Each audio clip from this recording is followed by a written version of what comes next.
अस्सलाम वालेकुम। मैं समी इब्राहिम हूँ और आप देख रहे हैं हमारा यूट्यूब और फेसबुक चैनल। इम्पॉर्टेंट डेवलपमेंट्स हैं।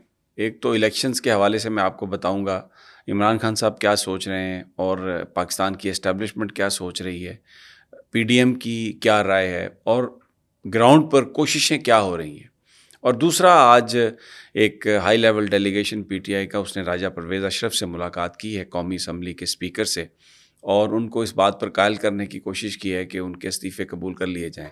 लेकिन राजा परवेज़ अशरफ माजी की तरह स्पीकर के तौर पे एक्ट नहीं कर रहे और इस वक्त बिल्कुल वो जो जरदारी साहब उन्हें जो कह रहे हैं वही एक्ट कर रहे हैं, और उन्होंने साफ इनकार कर दिया है कि हम बिल्कुल भी पीटीआई के इस्तीफ़े कबूल नहीं करेंगे। इसलिए अगर इस्तीफ़े कबूल करते हैं तो फिर तकरीबन 116 सीट्स ऐसी हैं जिन पर कौमी असम्बली की जिन पर इंतखाब करवाना पड़ेगा, और वो साइमल्टेनियसली करवाना पड़ेगा।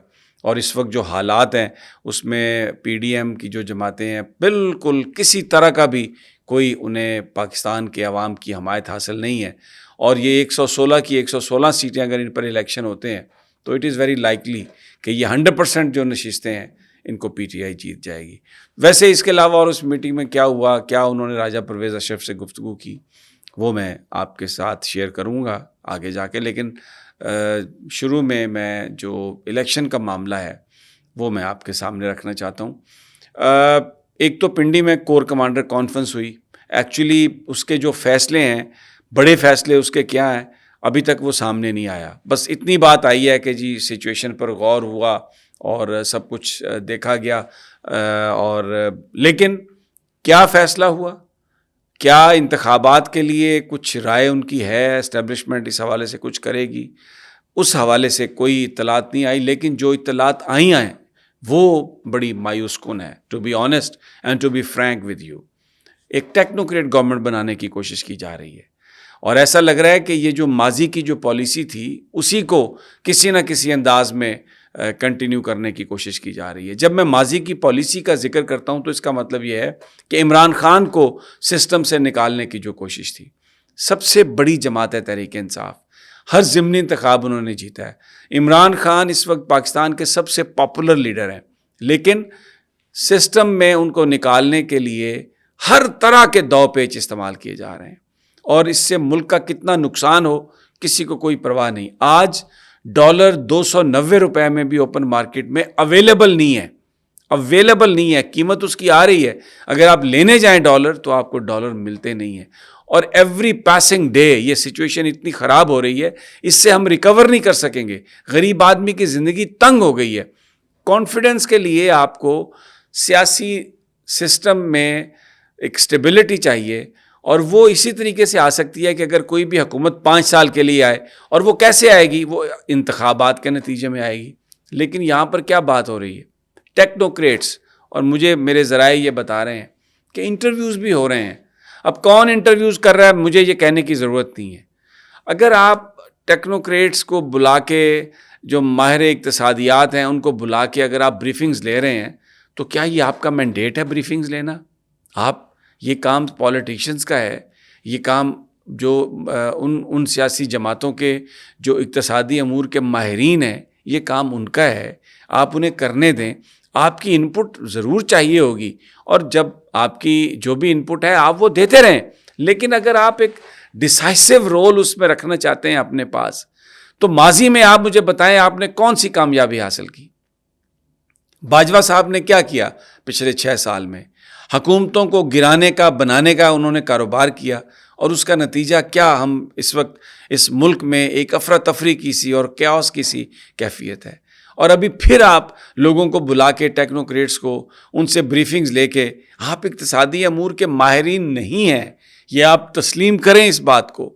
और जो सियासतदानों का जो इस हवाले से जो लीड रोल है मुल्क को चलाने का, उसको आप एडमिट करें। क्योंकि मैं उन सियासतदानों की बात कर रहा हूँ जिनको पाकिस्तान के अवाम चाहते हैं। मैं कुछ चोरों, लुटेरों, डाकुओं की बात नहीं कर रहा। और उसको जांचने का क्या तरीका है?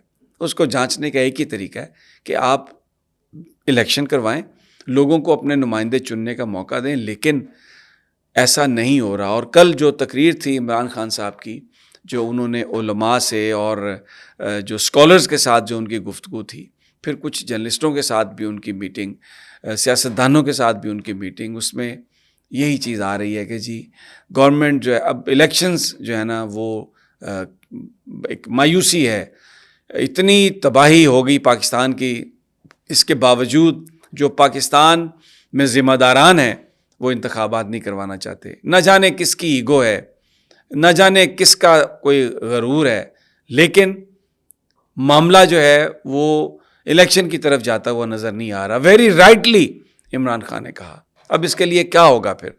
اس کے لیے تو اگر یہ چیزیں اسی طرح کنٹینیو کرتی ہیں تو پاکستان میں جو اقتصادی صورتحال ہے وہ بڑی دگرگوں ہو جائے گی. دوسری جانب جو خبریں آ رہی ہیں، بگ بی جو ہیں وہ میٹنگز انہوں نے جاری رکھی ہوئی ہیں، میں آپ کو مسلسل بتا رہا ہوں، صحافیوں کے ساتھ مل رہے ہیں، اپنے حمایت میں کالم لکھوا رہے ہیں اور اپنے آپ کو پیش کر رہے ہیں جیسے بڑے معاملہ فہم ہیں، بڑے کشادہ دل ہیں، انٹرنل جو گند ہے اس کو صفائی کرنے کی بہت کوشش کی ہے، اور بس سچ کو سچ کہنے والے ہیں، جھوٹ کو جھوٹ کہنے والے ہیں.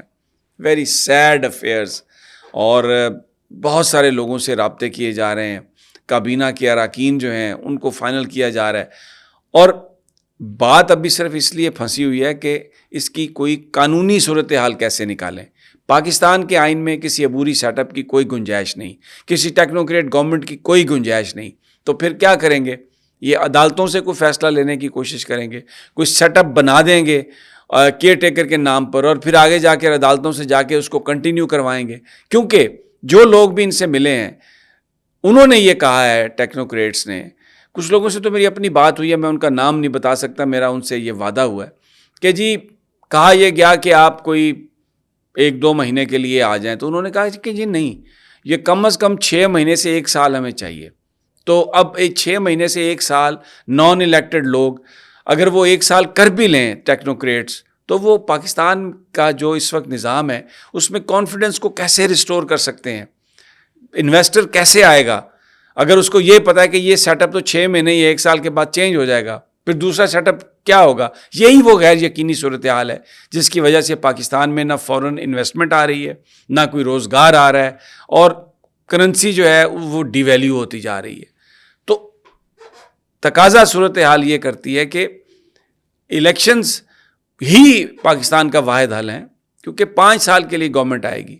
اور اگر آپ ٹیکنوکریٹ کی گورنمنٹ بناتے ہیں تو پھر آپ سیاستدانوں سے کیا توقع کریں گے کہ جی ایک جو بنیاد بنائی گئی، جو ساری کی ساری ریفارمز کی گئیں، اس میں آپ نے پولیٹیشنز کو، سیاسی جماعتوں کو شریک نہیں کیا. 1 سال یا 1.5 سال کے بعد آپ انہیں کہتے ہیں آئیں جی اب یہاں سے آپ شروع ہوں، تو کیسے ہو سکتا ہے؟ جس عمارت کی فاؤنڈیشن بناتے وقت آپ نے جو ڈیزائنرز ہیں ان کو اس میں استعمال نہیں کیا، ان کی ایکسپرٹیز نہیں لی، تو وہ آگے بلڈنگ کیسے تعمیر کریں گے؟ ایک ایسی یہ فیوٹائل ایفرٹ ہے، ایک ایسی فضول کوشش ہے جس کا کوئی بھی نتیجہ نہیں نکل سکتا. لیکن وطن عزیز میں اس وقت یہ ہو رہا ہے اور لوگ پریشان ہیں، اور قانونی کوئی راستہ اس کے نکالنے کی کوشش کی جا رہی ہے. لیکن میں پھر یہ کہتا ہوں ابھی ہمیں کور کمانڈر کانفرنس کے جو فیصلے ہیں وہ ہمیں سمجھ میں نہیں آئے، ابھی تک ہمارے پاس ان کی کوئی اطلاع نہیں ہے اگر کوئی ہوا ہے کہ نہیں. لیکن یہ جو انٹرویوز ہو رہے ہیں، جو ٹیکنوکریٹس کی جو بریفنگز ہو رہی ہیں، اس نے یہ ملک کے لیے فائدہ مند نہیں ہے، اور اس سے جو ادارے ہیں ان کی عزت اور امیج ریسٹور ہونے کی بجائے ایک بڑا سوالیہ نشان ان پہ لگ رہا ہے. اگلی ویڈیو تک اجازت دیجیے، جلد ملاقات ہوگی. اللہ نے کے بعد.